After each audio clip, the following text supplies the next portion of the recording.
ça, il ne connaît pas grand-chose. On peut, par l'éthique, par la bonne moralité, arriver au paradis sans passer par l'enfer. Même si on est limite sur les autres plans. Et le prophète, dans un autre hadith, il nous a dit clairement que les gens les plus proches de moi le jour dernier, c'est-à-dire mon cercle privé, ce sont les meilleurs sur le plan éthique et moral. Donc ce n'est pas un détail dans notre religion. Le plan éthique et le plan moral, les valeurs, la personnalité, une bonne personnalité, ça ce n'est pas un détail. Et c'est loin d'être un détail, c'est une priorité sur le plan individuel d'un bon musulman. C'est une priorité. Et la deuxième question, ils ont dit au prophète, et qui sont les plus intelligents parmi nous? Qui sont les plus intelligents parmi nous? Il a dit les gens qui se rappellent de la mort le plus, les plus intelligents. Et ça c'est vrai. Pourquoi ils sont les plus intelligents, les gens qui se rappellent de la mort? C'est pas parce qu'ils vont déprimer, non, c'est loin d'être là. Parce que quand tu te rappelles de la mort, tu vas te préparer. Et quand tu vas te rappeler de la mort, tu vas augmenter les bonnes actions, si tu n'en as pas beaucoup, et tu vas diminuer les mauvaises actions si tu en as, ou si tu en as beaucoup. Et c'est pour cela que les gens les plus intelligents dans leur préparation pour rencontrer Allah subhanahu wa ta'ala, ce sont les gens qui se rappellent le plus de la mort. Donc sur le plan individuel, ces deux points, bien sûr on peut développer d'autres, je vous dis c'est une longue conférence, si on veut devenir sur le plan individuel, qu'est-ce qu'on peut faire.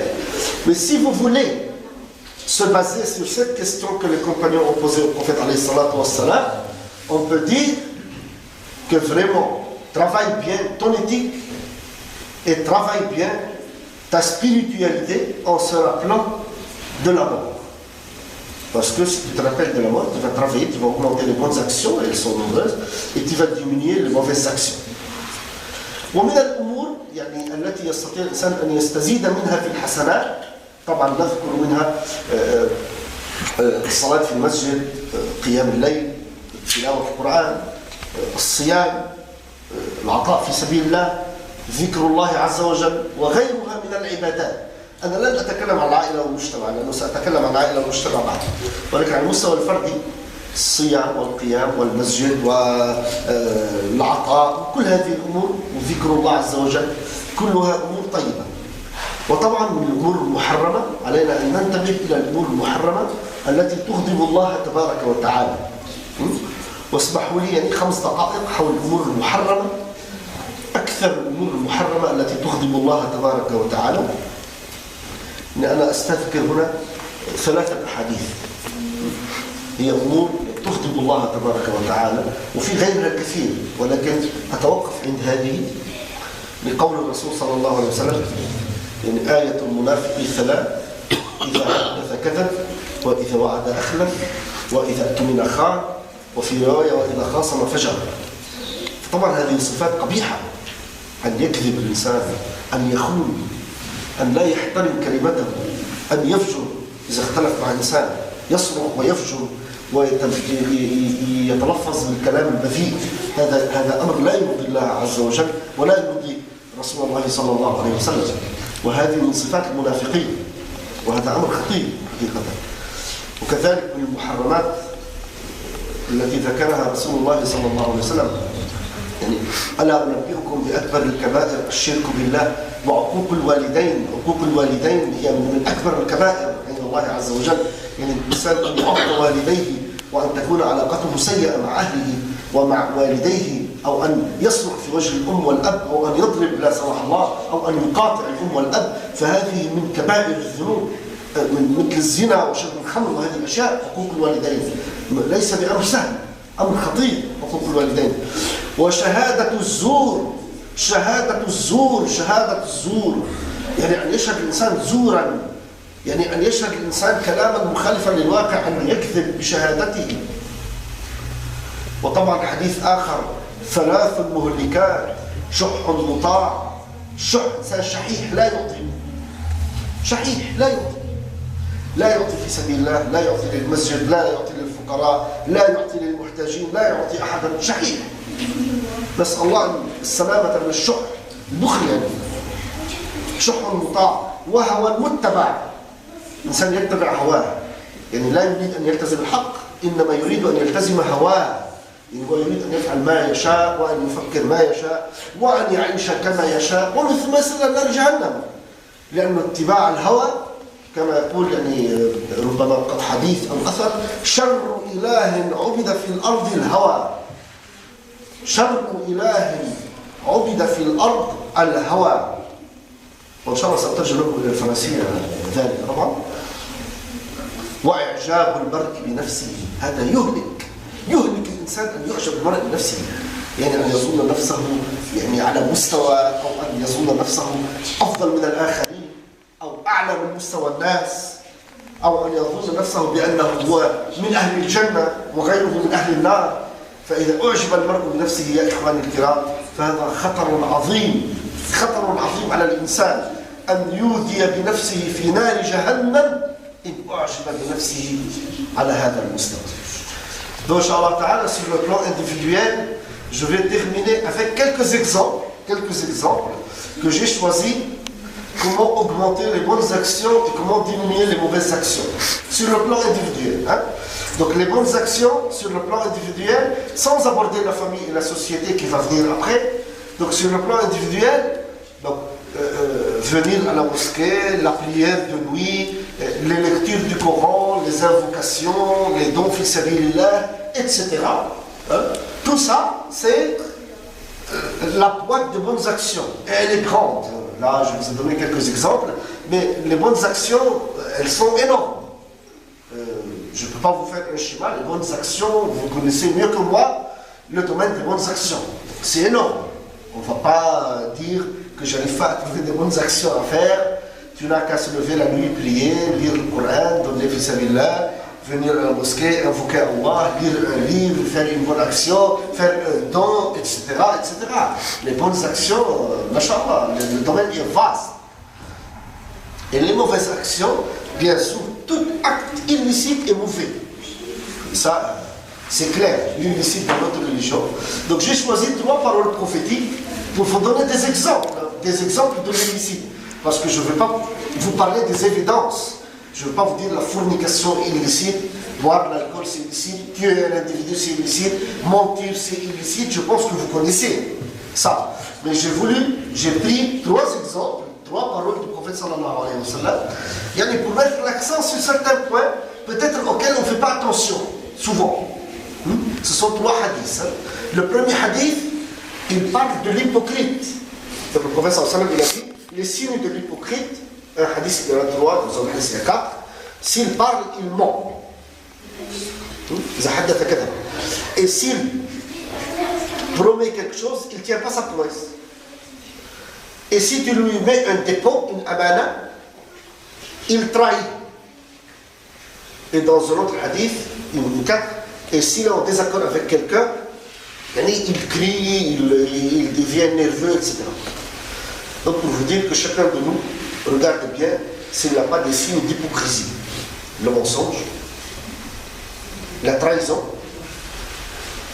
mentir, trahir, ne pas respecter ses engagements. Donc je te dis on va faire ça, puis après tu trahis, ou tu ne respectes pas les engagements, ça c'est grave. Tu donnes rendez-vous à un individu à 14h, il ne vient pas, il ne l'appelle pas. S'il n'a pas d'excuse, c'est grave. S'il n'a pas un empêchement, c'est grave. C'est très grave. Un musulman ne doit pas faire ça. Et la 4e, s'il a un malentendu, fajar. Il commence à crier, dire des mauvais mots, et après c'est l'excuse qu'il était énervé. Mais l'hypocrite, quand il s'énerve, il dit des gros mots. Le prophète sallallahu alayhi wa sallam nous a dit Idha khasam, il est en désaccord, il est dans un état nerveux. Qu'est-ce qu'il fait? Yafjon. Il crie, il se lance dans tous les sens. Même s'il est énervé, quand on n'est pas énervé, on ne va pas dire des gros mots, parce que ça devient une personne qui est mauvaise dans sa nature. Mais un bon musulman, même s'il s'énerve, il tient debout, normalement. Un bon musulman, même s'il s'énerve, il tient debout. C'est-à-dire, un juif, une fois, il a voulu tester le prophète sallallahu alayhi wa sallam. Il l'observe, et il a dit, j'ai trouvé toutes les qualités de la prophétie, il reste une. S'il s'énerve, qu'est-ce qu'il va faire? Il a voulu les tester.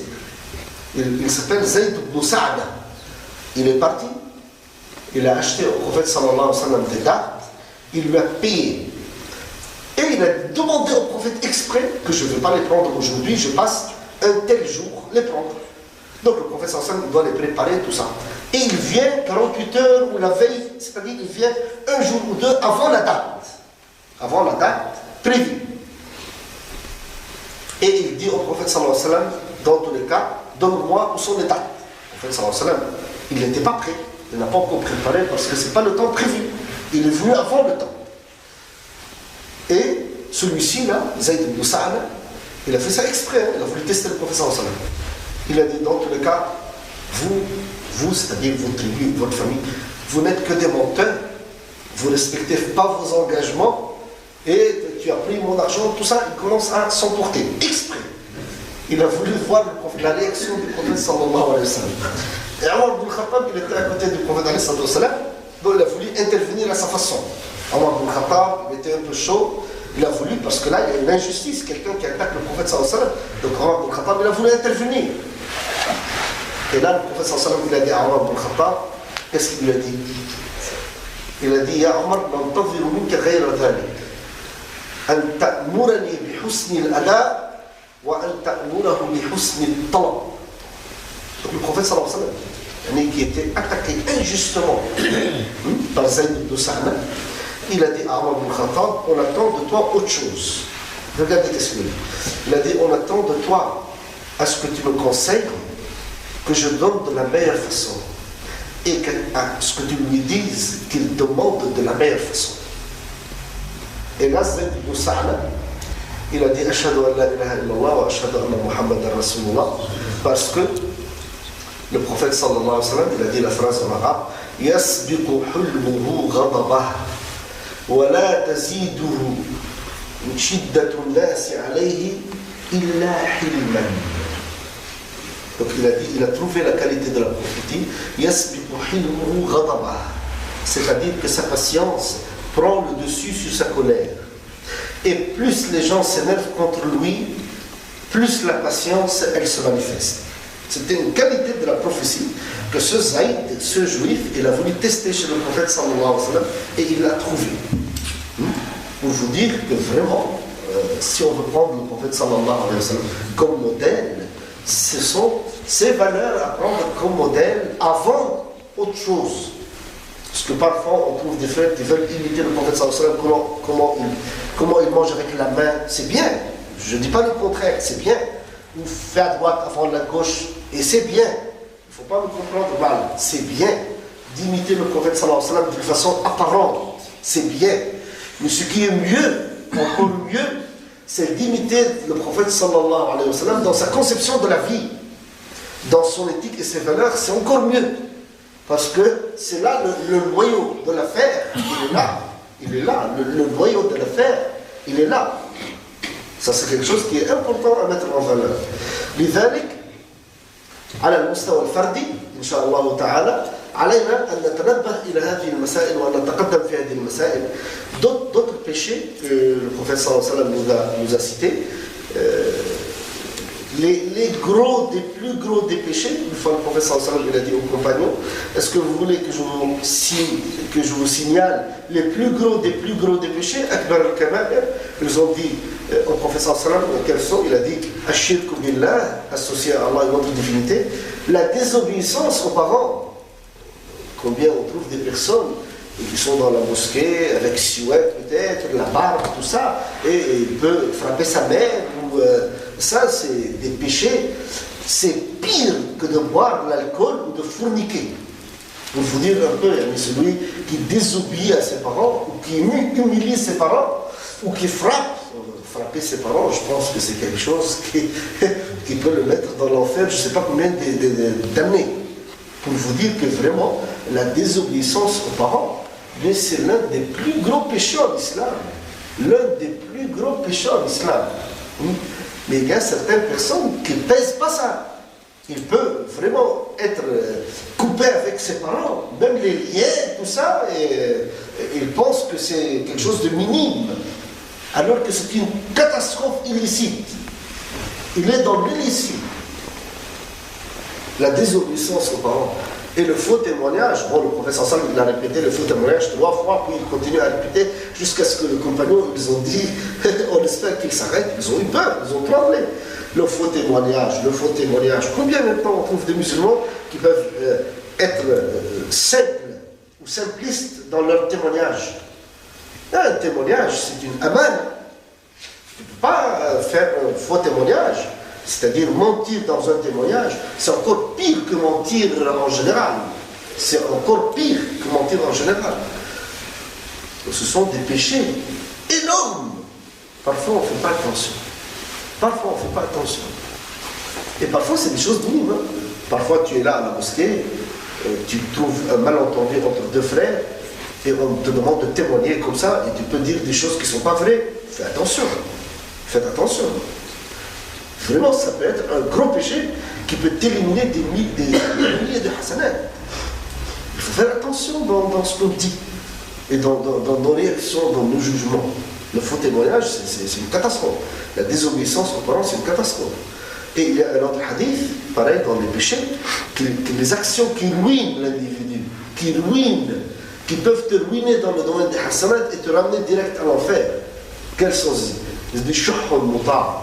Une avarie suivie. Il ne faut pas être avare. Il faut, Inch'Allah, être généreux dans le sentier d'Allah subhanahu wa ta'ala.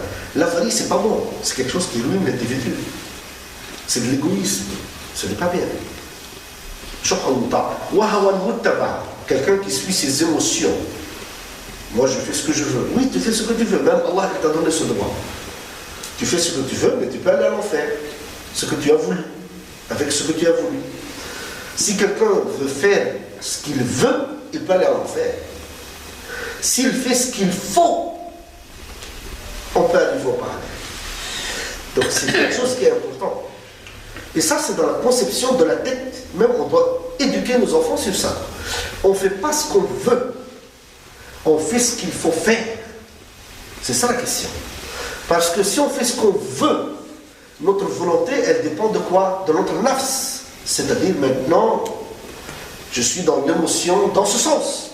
Donc je vais dans ce sens. Et demain, je vais aller dans l'autre sens. Et le prophète sallallahu alayhi wa sallam, je ne sais pas si c'est une parole prophétique, hadith nabawi ou athar, hadith nabawi. Le pire des dieux adorés sur la terre, c'est le hawa. L'émotion et la tendance individuelle. C'est pour cela que vraiment, il faut faire attention, il faut être clair dans sa tête que moi, comme musulman, je dois faire ce qu'il faut faire.